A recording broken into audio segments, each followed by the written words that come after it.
Yeah, I guess we can move on to games if you guys want. Cool. Yep. The horror video game genre is dead. And it's so niche now. Niche. Yes. Way to go, Danny. Niche. I caught myself. Shut up. Got yourself too late. Yeah. Like Resident Evil, no longer a horror game.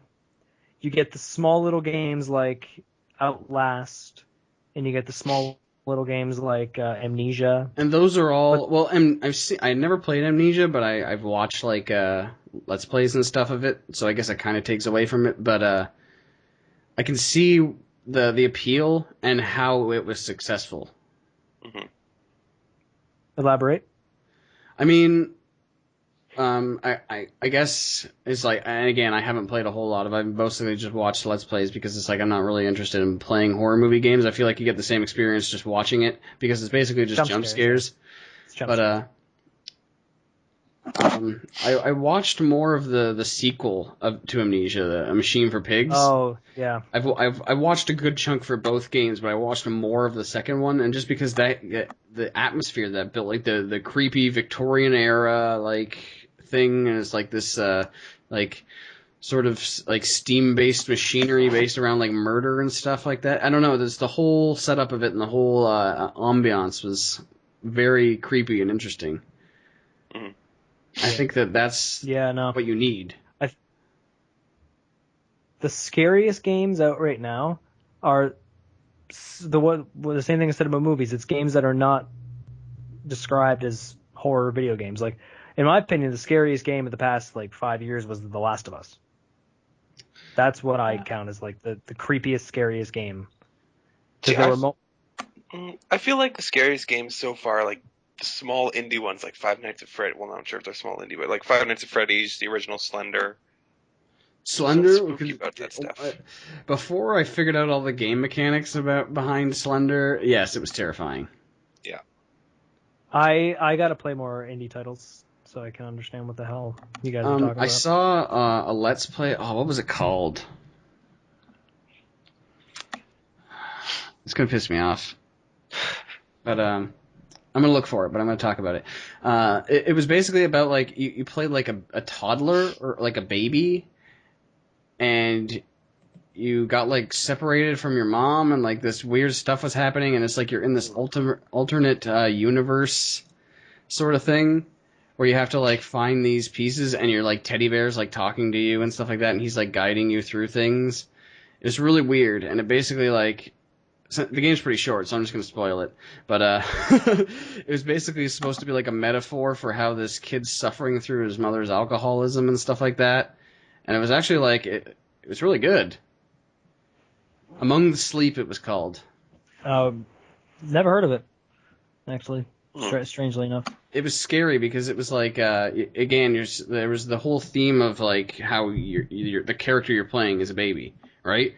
So it's like things like relating to the actual real world, but set in this fantasy world, and not to mention the evil villain thing that you were supposed to be dodging looks like some sort of creepy, scary woman thing that like kind of it was like Slender. It creeps around and can find you and stuff like that, right? And if you're looking at it, then it's chasing you and things like that. So it was that kind of game mechanic, but it was like supposed to be like that your abusive mother while she's drunk sort of thing. So like that, from that point of view, it was like, okay, that was an interesting take on something that's not usually spoken about, right? Or not usually like taken seriously in a video game aspect sort of thing. So I was like, it was an interesting from that point, and it was at least competent when it comes to horror movies or horror video game. So what was it? There was another game. I can't remember what it's called. But you're basically wandering on like a government facility where a bunch of monsters and junk are loose, and the game actually has a blinking mechanic built in. So there's a timer, and you blink, and there's a monster where it just scurries around, and if you're looking at it, it doesn't move. But you have to get away from it before you blink, or it's going to come get you. Okay. It's kind of like the Weeping Angels from Doctor Who. I don't remember what the game was called. Ooh, that's scary. But it was very frightening. Yeah, I think that the problem is that with scary games or horror games is that somebody comes up with an interesting mechanic, and it just gets hoard out across the genre. Yeah. So I mean, if we had more compelling ways of doing certain things, like rather than just hey, turn this thing, or like I'm gonna say, not necessarily the blinking mechanic, but I mean the obscuring your vision and coming back mechanic. Or like how like if you have a flashlight, the flashlight dies, or you have to relight a lantern, like that sort of thing, right? Yeah. Something that makes the screen go dark and then comes back and something bad happens. Like that sort of mechanic is basically a trope at this point. Yeah. And I think the most recent game that's kind of splitting people in terms of if they like it or not was Alien Isolation. And from the sounds of it, it seems like it did the Alien franchise well, but it didn't do a horror game well. I heard it was too long. Like the scares ran out after 5 hours. Yeah, I heard that too. It just repeated itself. And I also Again, I heard haven't played it. So. There were AI problems too, and I've seen videos of there being very bad AI problems. And there's AI problems. But I mean, I like the concept of how. Let's say that it's like if you to integrate mini games properly, like I don't really think that if that's what they were going for, because again, I haven't played it, and from what I've heard, I don't think I will play it because it doesn't sound too great. But maybe if it goes on sale. But but anyway, if you take a mini game or a certain action, something a gameplay mechanic that you do. And you basically drill that into the player's head as, hey, this is how you do it, and this happens over and over again, and this is going to be your main mechanic. And I think that for a horror game, if something happens where you switch that halfway through the game and it basically takes you off balance, I think that could be an interesting thing. Yeah. So, I mean, like, let's say that it's like, okay, this is how you open the door. You basically just connect these things in a certain pattern, and it's super easy. But it could also be terrifying in a game like Alien Isolation, where it's like, hey, you have to do all these mini-games while there is an alien actively searching for you. So then you start screwing up, and you start, like, trying to rush it, and, like, this thing that you've been drilled into your head is now something totally different that has a bigger aspect in the whole game, right? Mm-hmm. Right. So I mean, like, I think that's the problem, not necessarily the story or the graphics, because it's just that gameplay mechanics have stagnated, which is odd because it's the main part of the game. Right?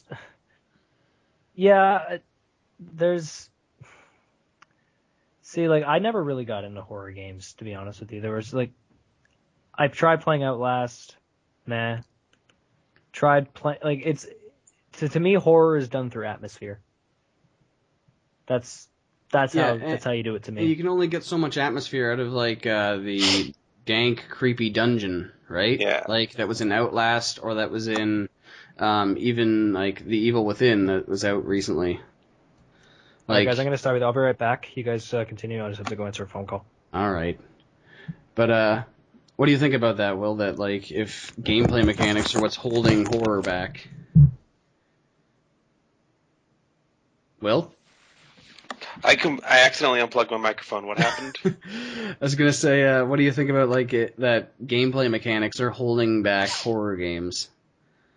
Oh no, I totally agree with that. Like every horror game right now is more or less the same thing, as far as I know. You can only get so far with the atmosphere before it just comes nuts. Like, yeah, what you were saying about mini games and mechanics changing up halfway through, that actually sounds like a good idea. Or just throwing a wrench in the mechanics completely. Like, yeah. Swapping the A and B buttons on a controller. I also think that the way that most of these games work is that your unfamiliarity with the level and stuff like that. Like, I don't know where I'm going, right? And there's something chasing me, so this is scary.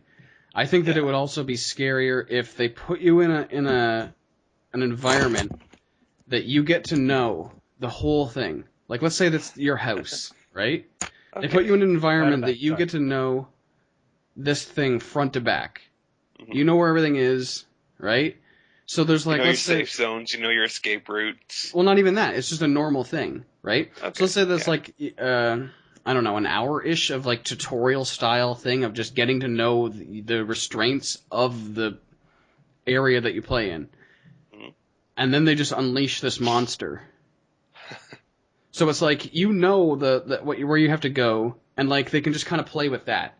So it's like, Yeah. it's ruining your familiarity with the play zone, right? Okay. I think that would be an interesting take, and I bet that there's been a game that's done that, but maybe not to the impact that I would like. Probably. That's an interesting theory. That's an interesting concept. I like that.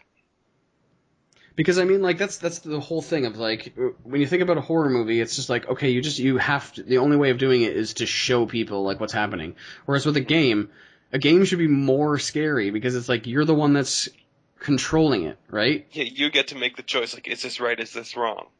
And that kind of links back to The Last of Us, what Danny was saying. But I'll continue my point anyway. It's like so I mean, if you become familiar with something and then you turn it on your head of a gameplay mechanic that you've gotten used to, then that helps build what?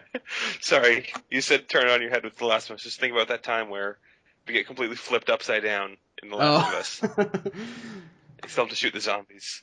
But yeah, I mean, like, if you take a gameplay mechanic that the player is used to, Sorry, wordplay makes me laugh. and you change it totally, then that builds the unfamiliarity and helps to add to the horror aspect, right? Mhm. Like, there's so many different things that you can do in a horror game that haven't been done, or at least haven't been properly utilized, that it's actually kind of insane. People have found something that they think works in the horror game, it's proven effective, and they're just rolling with it now. And I guess that, you could say that what I was saying, like, where you get familiar with a level, you could say that, like, I don't know if you saw anything of the playable trailer for the Silent Hill, I think it is. PT? Yeah, the playable trailer. That's what it was. But it kind of did the whole familiarity thing with like where it's just this one hallway that you're going through repeatedly. So I guess that kind of works on that level. So it's like you notice when things change because you've been through this hallway 10 times, right? Yeah. But I mean, like, even then, that's not really the thing I'm looking for, because it's like, this is still a foreign hallway to you. You don't know this as a player, right? You've been introduced to it, and it's been creepy since the start, whereas I want something that's like, this is your place, and you're safe here, and then that's changed. I think that would be interesting. Yeah. But then, going back to what you were saying, Danny, about The Last of Us, and it's like, you were saying that was scary. I was thinking that this is where the movie is going to fail, in that it's not going to capture the scariness, because it's scary when the scariest part is when you're at the beginning of the thing, you see what's happening, you use your sound thing, right, where you can see all the clickers and everything wandering around, and you're like, I don't know where to go next. I don't know what to do. And then that mechanic was done perfectly. We won't get Joel's Spidey sense. when you go to and it makes it even worse when they take that away from you. Yes. Yeah. But when you go to do something, you try to execute your grand plan, and then you fuck it up. And you're basically panicking, trying to get back. That's thinking, or knowing that there's this terrible, scary monster thing lurking around the corner that's going to get you if you screw up any more, or you don't, like, fix it right now. That's the scariest part of the game. I've done that so many times in The Last of Us. Yeah, I know. The thing with The Last of Us was there were moments in that game where I have never been more on edge, tense, scared than any other game I've ever played. There was the moments where like it had its like jump scares as well. Like it was very few and far between. But there's not only that, but I say the same thing when I go back to the film Her. It's the context around what it is what I think makes it scary. See, because if you look at the virus is cordyceps, and if you look at a film or if you look at a comic or like The Walking Dead, for instance, it's just a zombie virus. They don't really tell you about the zombie virus. They don't really tell you what caused it. Blah blah blah blah blah. Whatever. But this is a real thing, and it makes you wonder, what if this shit actually mutated? Would it cause this? And just this is what I find also can be somewhat horrible and scary about The Walking Dead as well, is you begin to wonder when you see the way people act in the show and you see the way people act in the game or what you do in the game, like is like there's no laws anymore. People are acting like this. People are murdering, they're killing, they're stealing, they're slaughtering, and you're just wondering like, would that actually happen? And it freaks you out. It freaked me out just wondering like if this would actually happen. People just go up and kill you for no reason just to get your stuff. And it's not just like actual murders and stuff. It's real people. Like if you look at Joel before, like when he was with his daughter, he was a family man. He wouldn't do that. And now 20 years later, he's like a hardened killer. Yeah, who basically has like It's no just like, emotion whatsoever. Exactly. Like he's like, well, what do you do? Like what? And it makes you wonder, like, would you do that? And just the thought of you doing that, being that kind of person, like killing these people, scares you. It's kind of sad that a game that is like technically like action adventure, it also works as this like a good horror game. Yeah. That kind of reflects the entire genre. You don't need the jump scares. You don't need the 1, 2, 3 list, check it off tropes that horror games have now. It's kind of funny because if you think about it, there aren't many people that are all doom and gloom about the horror movie as a genre. But whereas when you talk to some people, I'm not going to say all of them, but there's a lot of like critics out there that are saying, hey, horror games are basically dead. They're terrible. They're not improving, right? That's the general consensus from most game critics. But I mean, I kind of view it the other way. I have a more optimistic outlook because I can see the path that horror games can take. Whereas, I mean, like, the way Hollywood is set up and the way that it's just easier to make a quick buck off of these dumb, prepackaged horror movie stories, it's kind of hard to fix the movies, right? Yeah. Yeah. Oh, well. Oh, man, horror is a very tricky subject, or very tricky genre to do. It seems like horror no and comedy are the two hardest things to do. Yeah. Yeah, like I look at horror and I like, because you're trying to like play with people's emotions. You're trying to make people laugh in comedies, trying to make them cry in dramas, or you're trying to make them scared in horror movies. And I feel like dramas, it can be easy. Like if you show like a kid about to get, or if you show like a kid getting killed in a drama, like any parent would probably cry because they're looking at a kid dying and they're like, and they start thinking about their kids. But everyone gets scared in different ways. So like, it's hard to make me scared from like the movie The Ring will scare some people, but it won't scare me because I don't find that shit scary anymore. But it will scare other people. So you don't really. It's like a really hard thing to do because there's also so many tropes. It's really subjective that people just too. Follow. Yeah. Yeah. But yeah, no, just it's a very tricky genre to do. Yeah. And I want to see how like creative people, like really creative people, not just producers wanting to make a quick buck, actually think about how it can be done.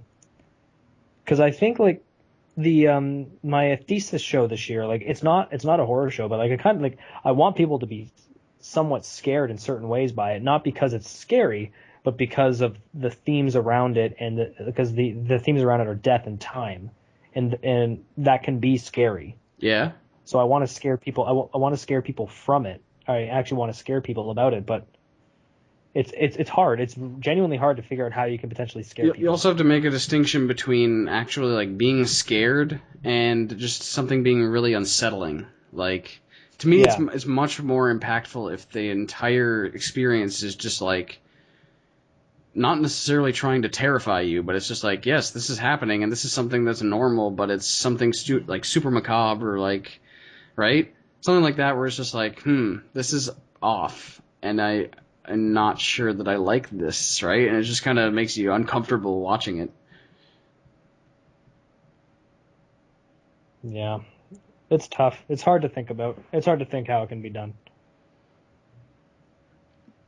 And it's sort of like you want to try to get in on it, and it's like, okay, I want to start watching horror movies or playing horror games, and hoping that I finally get the thing that I want and be on the cusp of, hey, this is the renaissance, right? So then you're right there from the beginning, not just sort of like a brag, but just like you're finally experienced something that you've been waiting for. But then again, if you start, it's just like, this is just so shitty. It's like, I don't want to do it anymore. So, Yeah. all right. I think we've given horror movies and stuff enough flack. We can move on to our next topic. Oh no. Yeah, we cover games and stuff way too much in the show, like games and film. All right. Now we're on to the fun stuff.